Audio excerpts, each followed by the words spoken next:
Yeah, I'm sick of this. I'm sick of playing silly games. You know I like you and I know. How long have you been making music for?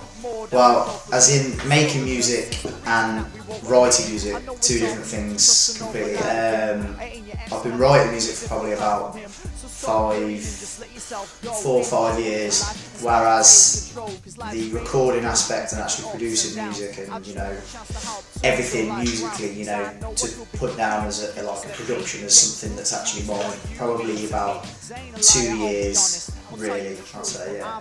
When I say I've never met someone like you, I know we've already. What triggered you into becoming a musician?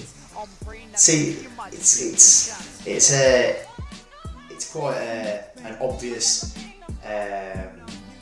explanation, but you know, just genuinely, ever since I was probably what was my first rap CD, was my first album was like the Slim Shady LP. And I must have been like 9 or 10. I shouldn't have been listening to it, mind you, but on like a little tape, and like just every song was like a different story.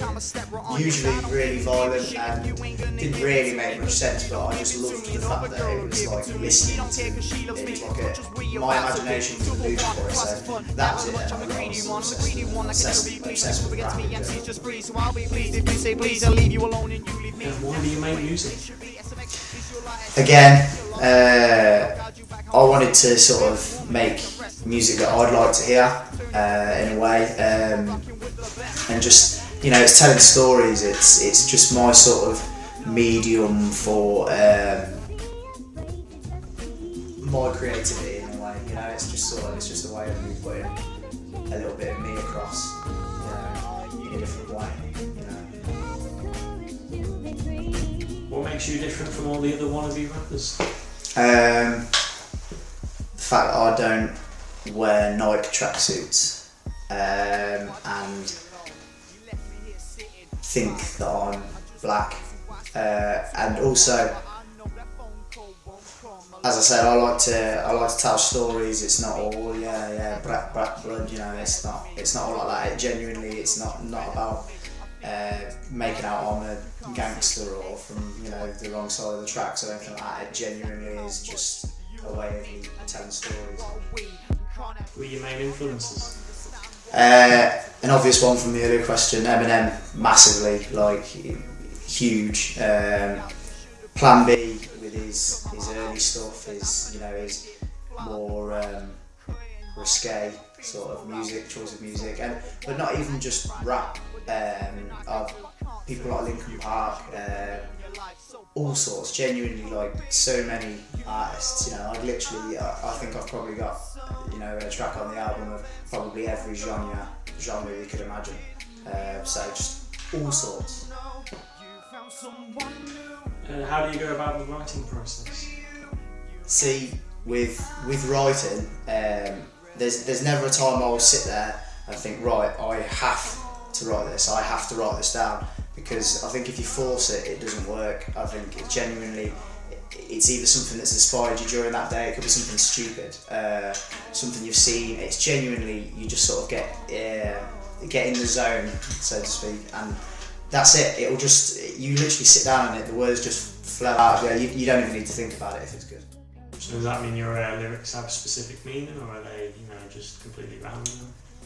They do have a specific meaning, to a certain extent. Like there'll be there's songs where I'll be very literal. I'll, you know, genuinely talk about a certain person or a certain aspect. Whereas sometimes there'll be a track where, as I said, it just comes from, you don't know where it comes from. It could be just anything, even just daydreaming. You know, you could write a song about daydreaming, just genuinely just whatever comes out. That's it. You know, I don't think about it too much. I just write it. Do you want to go into detail about who specifics are? Just, you know, females from the past, and just, you know, people that have maybe done me wrong.